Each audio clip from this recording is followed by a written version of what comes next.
Bonjour à tous et à toutes, chers adhérents de BHC.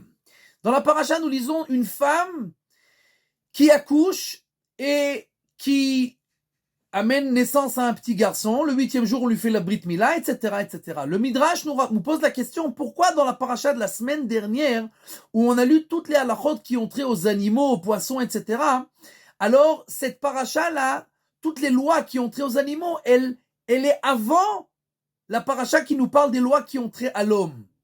Pourquoi l'animal passe avant l'homme? Et le Midrash nous dit quelque chose d'intéressant. Pour nous dire que si un homme est méritant, alors on lui dit tu as devancé toute la création. Et s'il n'est pas méritant, on lui dit même un moustique t'a devancé. Et à première vue, c'est pas compréhensible. Puisque qu'un homme soit méritant ou pas méritant, le moustique l'a devancé de toutes les façons. Le moustique a été créé avant l'homme, l'homme a été créé en dernier. Donc qu'est-ce que veut nous dire le Midrash? Que s'il est méritant, on lui dit tu as devancé toute la création et sinon même un moustique t'a devancé. Alors il faut savoir que le moustique, c'est l'animal le plus bas de la création. Pourquoi? Puisque toute la création, tous les animaux, les poissons, etc., ils mangent, ils ingurgitent, ils ont des sorties. Des excréments, des sorties, etc., etc. Le moustique, c'est le seul qui suce le sang et ne sent rien de son corps. Tout reste à l'intérieur.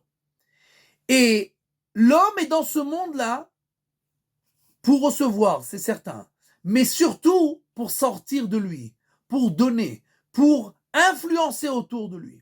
Alors, quelqu'un qui étudie la Torah, quelqu'un qui fait les mitzvot, quelqu'un qui fait le bien autour de lui, alors on lui dit, tu as devancé le monde. Pourquoi? Puisque la Torah a été créée avant le monde. Alors l'homme devient un avec sa Torah et ses mitzvot, avec ses bonnes actions, avec ses influences qu'il fait autour de lui. Et alors, il a devancé la création, puisqu'il devient un avec la Torah qui a été avant le monde. Donc lui-même a devancé la création. Mais sinon, il est pire qu'un moustique. S'il ne s'occupe que de lui-même, il ne pense qu'à lui-même, il ne fait qu'ingurgiter, il ne sent rien de lui. Alors un moustique qui fait la même chose, mais ce moustique, il a été créé comme ça et pour cela. L'homme n'a pas été créé comme ça. L'homme a été créé pour sortir de lui-même, pour s'occuper de tout ce qui est autour de lui, pour se donner, pour s'investir dans l'étude et dans l'accomplissement des mitzvot. Et seulement comme ça, alors, on pourra lui dire, tu as devancé la création. Sinon, alors même un moustique t'aura devancé.